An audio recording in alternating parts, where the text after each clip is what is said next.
What's up everybody, Brandon here. Welcome back to the channel. Today we're going to be talking about the Joyo Chopper Z and how I use it. I know there's a lot of reviews out there about different ways of using it and how you can use the cab sim, power amp, preamp section.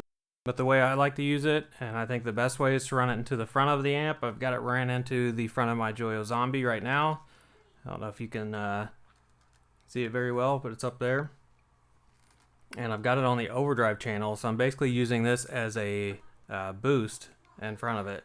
So just a little bit of gain, and with the built-in noise gate and everything, I think the package is super sick, and you can get like a few pedals basically wrapped into one for $70. But yeah, I think this thing is awesome, and I think it sounds the best ran this way. So the noise gate works very well, and it just seems, if you plug it into the return of your amp or whatever, it sounds kind of flubby, and I'm not sure why, but if you plug it into the front, it sounds almost kind of like it's got its own little boost. I know not the fat boost there, but like it's got its own little boost to kind of tighten it up just a little bit. But yeah, so I've got it, how I'm routing it into the Joyo Zombie, into my Harley Benton 2x12 with V30s in it. And that is mic'd up with a SM57 clone, which is the GLS audio. Thing had great reviews. It sounds pretty sick.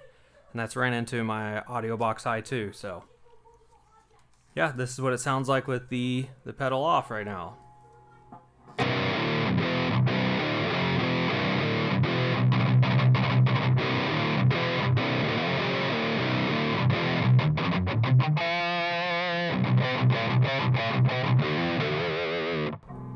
This still sounds pretty decent. I've got the Zombie on about 50% gain on the overdrive channel, so it's quite a bit, but it's not quite enough.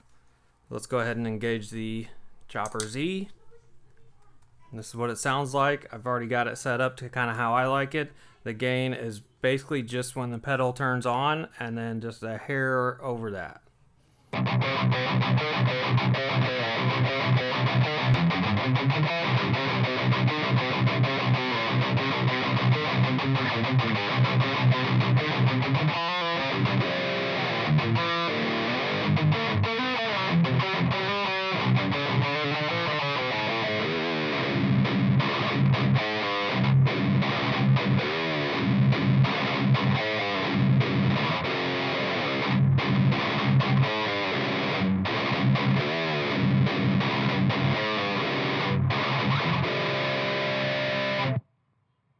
Yeah, and I think the noise gate, I'll turn the guitar on. The noise gate works pretty well. So I got the guitar completely off, you can hear. And then it kicks on. I usually run it pretty high. You can kind of tell when you start off playing how it takes it a second to really like get the full kick in. And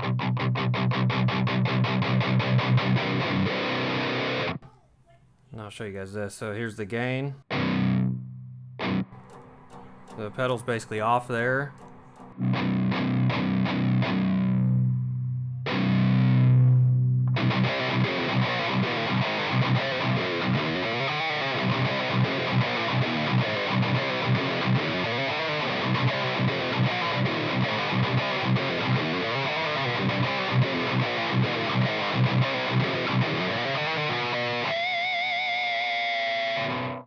I think it sounds super sick like that, and I like using it that way. Yeah, I've used the cab sim mode here. It's kind of weird, so if you run it into the back of the amp, I'll just do it. I'll show you guys now on the front, but if you run it into the return of the Zombie, and then instead of using the power amp section, if you run it onto the cab sim, I know it tweaks the EQ a little bit, and people think that's forbidden for some reason, but it will honestly tighten things up quite a bit. So I'll see if it'll do anything here and let you guys see what it sounds like when you switch it. Of course, I'm still running into the front of the Zombie. You'll hear it kick off, and that's when you know it's switching. Power amp section. Now we're in the cab sim. We'll just turn it up a little bit.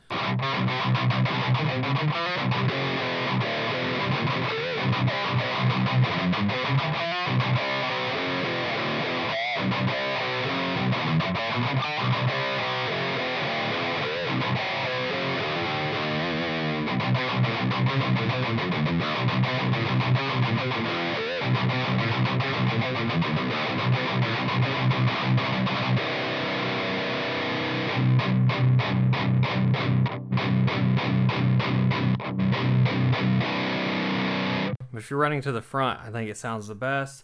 This thing is kind of bass heavy, so I usually keep the bass even a little farther down. Treble, I can take that up quite a bit. I've got the tone up on the Zombie, if you know the Zombie's any.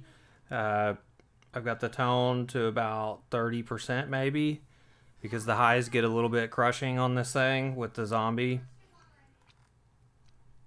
And then usually have the mids, I usually have them just cranked all the way up, so.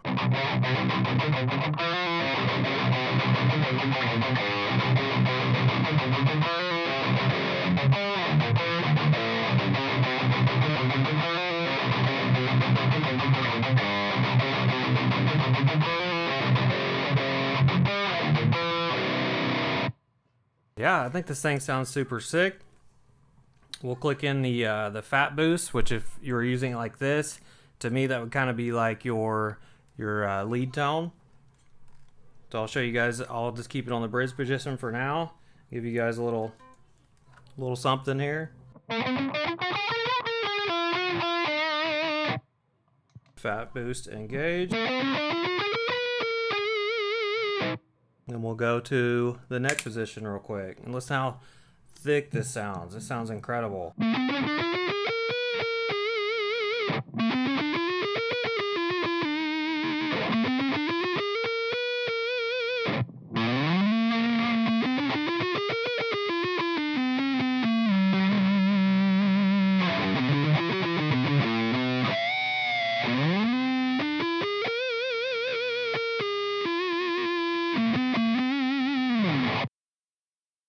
But it just sounds super thick. I love the way that sounds, and it sounds so good like you want to play. I know I'm a rhythm player mainly, but I love messing with this thing. But just for rhythms and having something with a noise gate, I mean, you can use it however you want. If you want to run it and just use your power amp section, use this as a preamp. If you want to run it to the front like a regular distortion, slash boost, slash noise gate pedal, you can do that. I think it's how it sounds the best. Now, of course, if you run it in and want to do your own, the cab sim is okay. I would do my own. I use NAT-IR for mine, but I mean, you can use any IR loader and it sounds super sick, but I think this is the best way to use it for me personally. And I didn't see a bunch of videos really going over this thing, using it kind of just as a boost with the built-in noise gate. So if you wanted to save yourself some money instead of just getting a boost for your overdrive channel and something that also has a built-in noise gate, I think this is a sick option. I think it sounds super sick. So.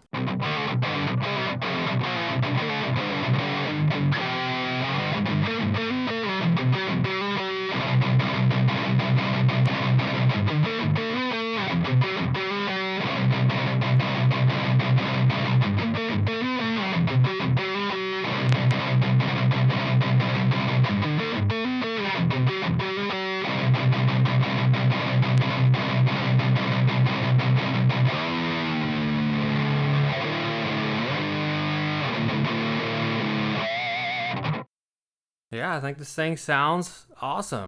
And I think for $70 at the normal price, if you can find it discounted, even better. But for a distortion, boost pedal, built-in noise gate, I don't think you can really beat this thing. And if you want to do different stuff, I mean, use it like this with the built-in cab sim. If you want to run it into the FX return, still sounds pretty sick. But yeah, as much stuff as you can do with this and this crammed in this little thing, and I would give it a pass. I think this thing is super sick, and I actually enjoy playing it. It looks sick with the lights on the top and the bottom.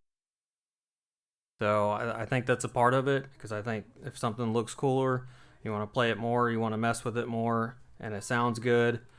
So it's one of those things that kind of inspires you to play. But yeah, anyways, I hope you guys liked this video. Thank you so much for tuning back in. Love you so much. Sorry for the delay, but next one will be coming soon. Peace.